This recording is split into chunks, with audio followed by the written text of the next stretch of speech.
Hi, it's Elisha Goldstein. I just wanted to take a minute to talk to you a little bit about loneliness, especially during the holiday season, during this time.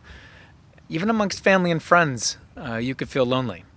And I wanted to talk to you about 5 things that I think are really helpful, really impactful when it comes to just relieving, releasing, feeling stronger, feeling more connected in a time where you might be feeling really disconnected. And I was on a walk with my favorite companion here, and the idea just came to me, and so I thought I'd share it to you. Okay, so the first thing is just to recognize that the last poll last year by Kaiser came out and said that about 22% of Americans alone feel really, really lonely, and so just to recognize that you're not really alone in your loneliness. Maybe that's just a prelude. That's not even one of the 5. But just recognizing that all by itself, that you're really not alone in that. The second thing, or maybe we'll call this the first thing, is just really recognize it and validate it. And what does that mean? Just actually the act of naming that that you feel lonely, and also the shame that maybe comes with that, and maybe even sharing it with a friend, or at least journaling it. That there's this feeling of feeling disconnected. Even amongst family and friends, you can feel really disconnected. And so just this feeling that's here, just naming it, validating it, expressing it, that's the first step in releasing it, really. The second thing is move to soothe it.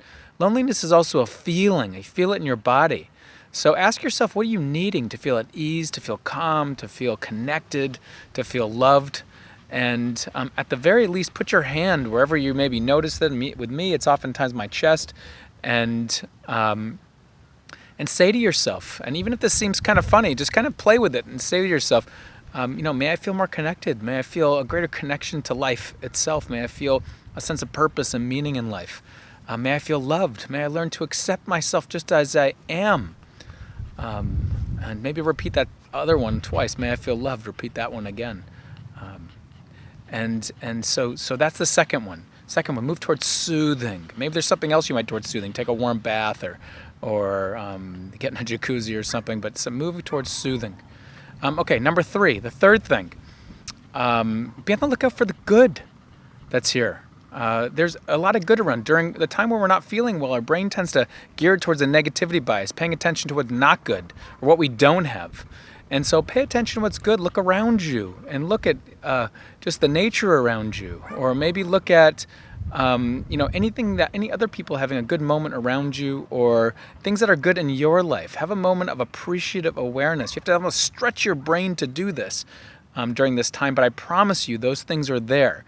And so maybe journal them out or be on the lookout for them. What's good right now. Okay, number 4. Be aware of your own social connections. Where are your nourishing connections in your life? Again, when we're not feeling well, our brain tends to bounce towards what we don't have, who we don't have, or maybe we're on so much social media that we see how other people are just surrounded by loved ones, and what about me? Or even if I am, I'm just not happy about it.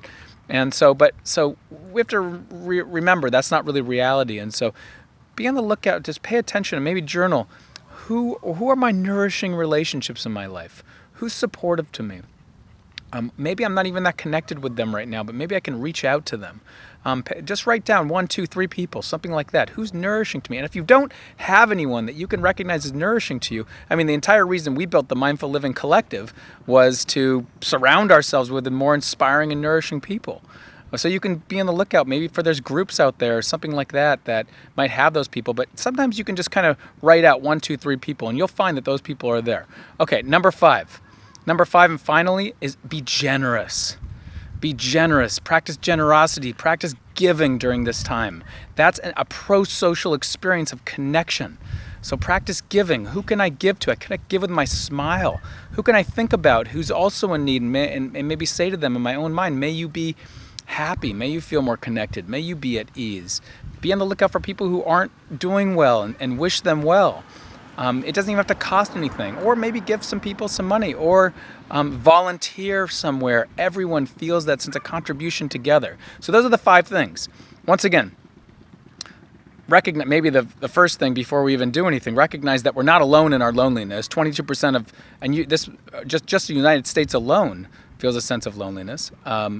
But the real first thing is recognize it and validate it. Name it, talk about it. It's perfectly okay. Again, you're not alone in it. Second thing is to move towards soothing with it. What do I need? Even again, placing your hand on your heart and just allowing yourself to breathe in a calm space might be really nourishing to you. Soothing. The third thing, be on the lookout for what's good. Practice a sense of appreciation, of gratitude in your life. It sounds so cliche, but write it out. Trust me, this is something that can be really powerful for you. Fourth, be on the lookout for who are my nourishing social connections. Write out 1, 2, 3 people, or go seek some people out. Either way. Finally, the fifth one, be generous, be giving. So many ways. It doesn't even have to cost any money. So those are the 5. If you experience any loneliness in your life and it's so deep, remember, there's no shame in getting support. I've gone to therapists on and on throughout my life. Even as a mindfulness teacher, it's really important to be witnessed sometimes, so there's no shame in that. But validate it, recognize it, and know that you're not alone in it, and there's things that you can do to feel more connected. So practice those 5 things. Share with us what you notice. I'd love to hear about it. Okay, bye for now.